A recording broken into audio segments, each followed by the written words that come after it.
I've just been having a conversation with my daughter. Um, we've not had hot water for 3 days. Our hot water tank has packed up, and a couple of times she said to me, let me know, you can come over and have a shower. And we've been managing with boiling water and a bowl and having a wash. And I was trying to remember how far back to go before we had showers in the UK as a regular thing. And I was remembering that when I was first married back in the early 70s, that we had no shower. We didn't even have a bathroom in the flat that we rented. We had to stand in the kitchen and wash in with a bowl of water. And that's what I did, and that was normal. And I think that's how it was for my mum when she was younger. That's how you would. That's how it was. Um, we moved. We were there a year, and then we moved from there into a flat that we began to buy. But I only recall that having a bath. I don't remember there being a shower, and that would have been in about 75. And then just before Joe was born, we moved again. Um, and I'm trying to visualize the bathroom there now. No, that didn't have a shower either. And that was 77, no shower. Um, we moved from there in 81, um, just after Phil had been born. And there was a bathroom downstairs. The house that we bought had got a bathroom at the back of the kitchen, no shower. And we moved the bathroom. We took away one of the bedrooms and converted the loft and made the bedroom that we'd removed on that second level into a bathroom. And we may have had, I think we probably had a shower over the bath. I can't remember. But I don't, I'm still, so that's 1980-ish. And then I lived there until 93. And the rented house I moved in when we separated, the rented house had a bathroom and I think a shower sort of attached to the wall, but shower over the bath. It wasn't a freestanding shower. Um, and then when I lived for a short time in Mark's house, there was a shower, but again that was attached to the wall over the bath. Then when we moved to Devon in 2001, we didn't have freestanding showers. No, no. And when we bought the house in 82, no freestanding shower. When we moved here, there was no freestanding shower. There was a Sabo bath. So it was a short. Sabo is a clog, so it was sort of short and clog shaped. And you sat, so you'd sit at one end, and it was sort of more deeper at the other. And again, there was a shower over that Sabo bath. So actually, we didn't have a freestanding shower until we converted that bathroom 12 years ago. So that's quite surprising because we just take showering and being in a shower for granted. But the reality, in my experience, and I believe in Mark's experience, is that we didn't have that type of shower until we lived here, which is relatively recently. It's quite shocking. So anyway, I said to her, "Well, thanks, but we'll manage because we will." Um, our neighbour was here yesterday. Who sun's not doing very well here, is it? It's casting.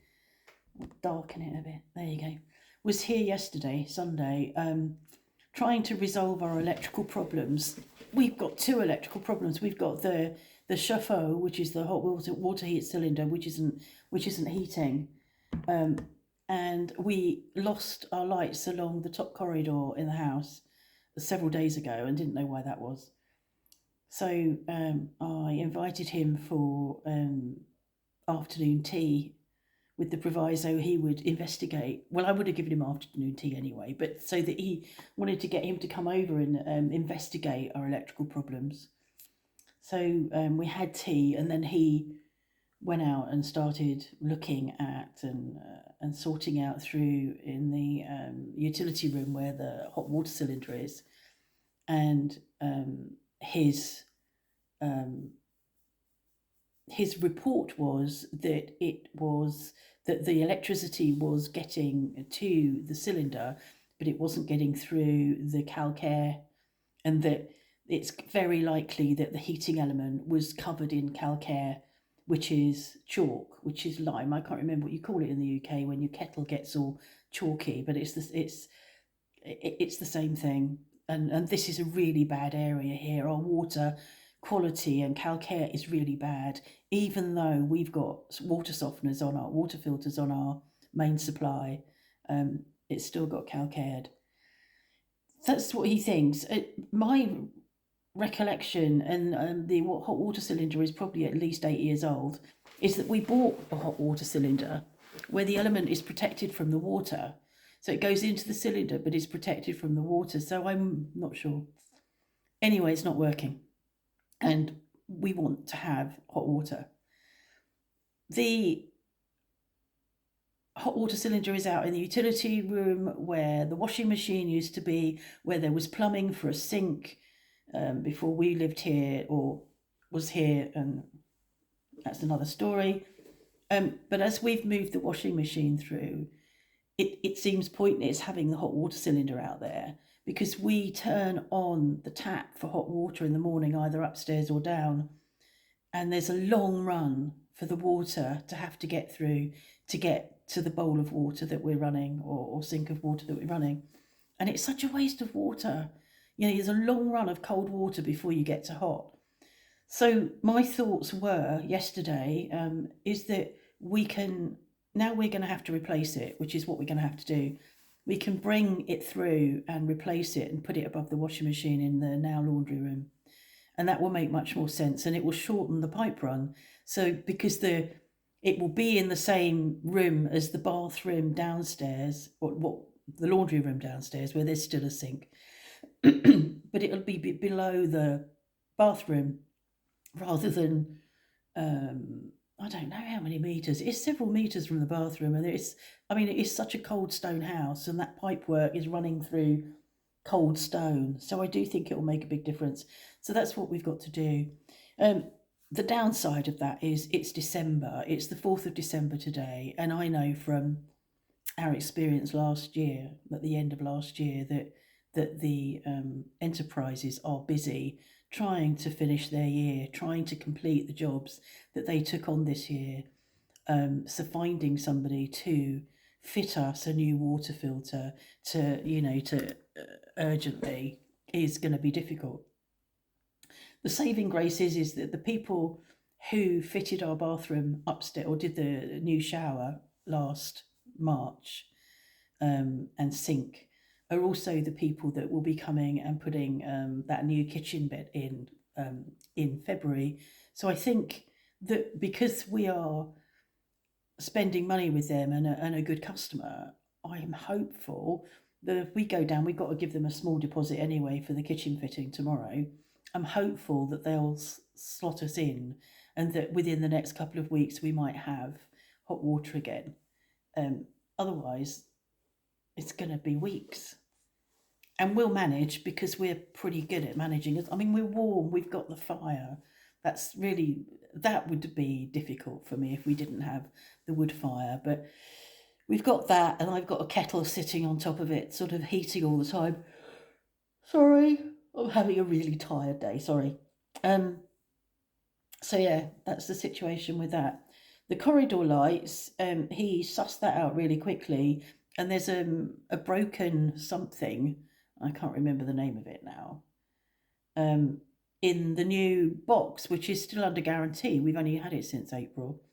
So he's making contact with the electrician for us, who I'm not getting any response from. I need a Devi from that electrician. I need him to sort the earth wire. I need him to add the heated towel rail upstairs in the bathroom, and now sort this thing out in the box. So our neighbour's dealing with that, which is great. You know, it's much because he said, well, what you need to do, you need to make a phone call, and we look at him and go, can you make the phone call? He had a conversation with somebody here earlier, and he rattled off, you know, la, la, and it was just so easy in French, you know, at speed, which we can't do. It's impossible. Um, so yeah, yesterday was a good day. Yesterday I thought, oh God, at last I'm feeling better. I don't know why. It's taken. I do think that the fall took a lot more out of me than I had acknowledged to myself. And I've been dragging myself around a lot, and now the sun's doing that again. Dragging myself around a lot, and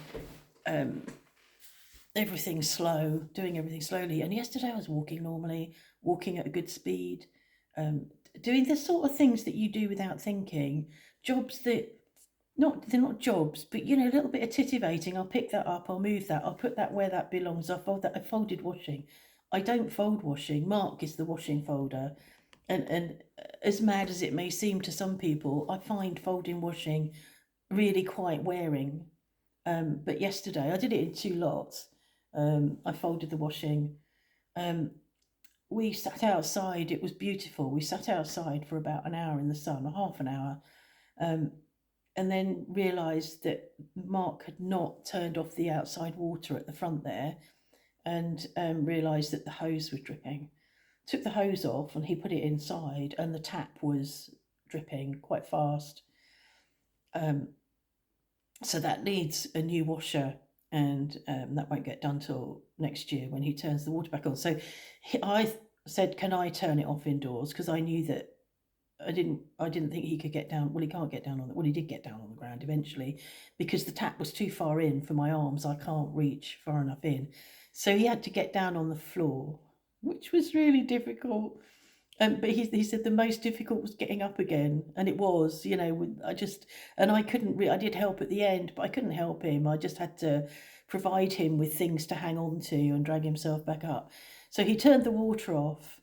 And I thought I'd heard water running for days when I'm laying in bed, because I'm right above it when I'm in bed, and I only slightly. I mean, you know, it's enough if it's been running like that for a couple of weeks or more. But so I'm pleased that's resolved. So he did that, but at the same time, the pergola, one of the legs of the pergola, had begun to drop down into the outside water mains pit where the water meter is. There's a sort of a pit, and the water meter's in the bottom. Luckily, there's a lot of foam, sheet foam, you know, those foam things over the top insulating it, so it wasn't going to hurt the water meter. But the pergola had slipped by about 6 inches.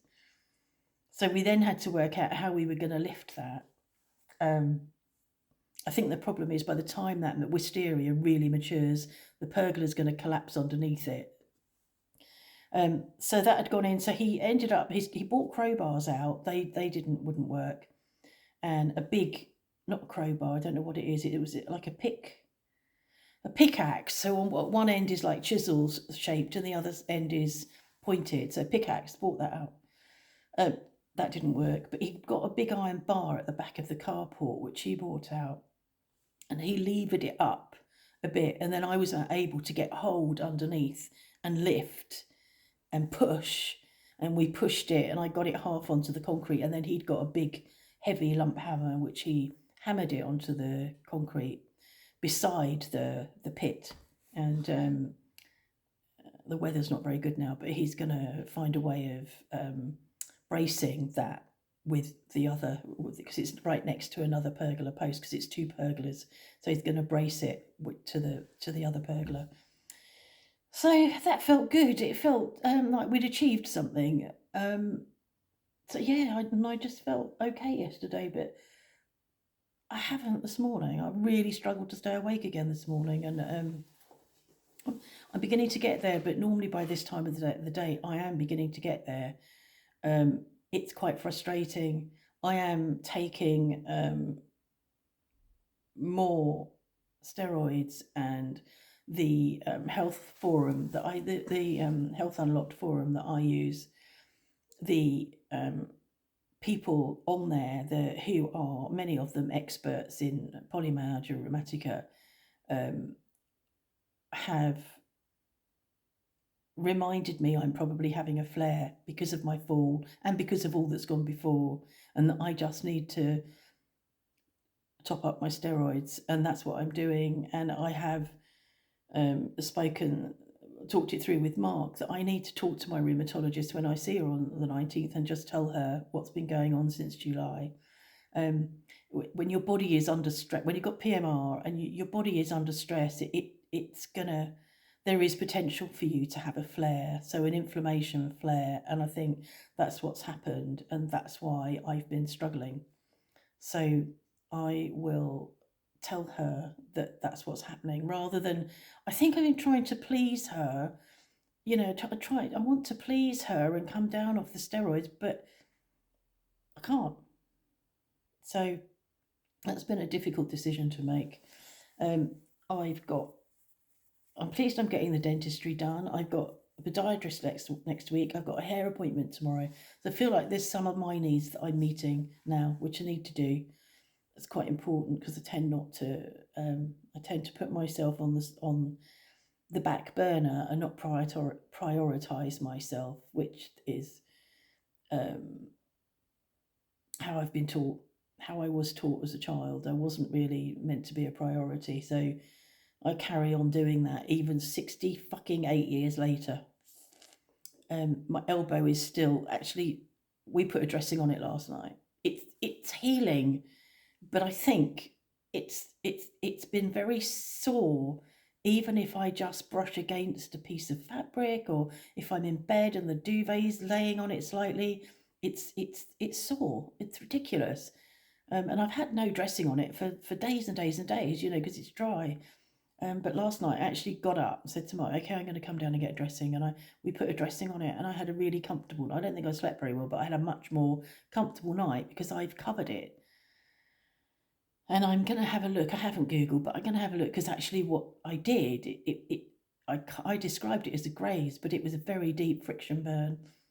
And what I'm feeling around the edges of it is burn. It's like a burn, and that's what's been causing me, and it's been constant. Not nice. So that's it. That's where we're at, and we will carry on having what my mother used to call a strip wash until such time as we have hot water again. And I'm sure we'll cope, and nobody will die. We will survive. We might stink to high heaven, but Tompi.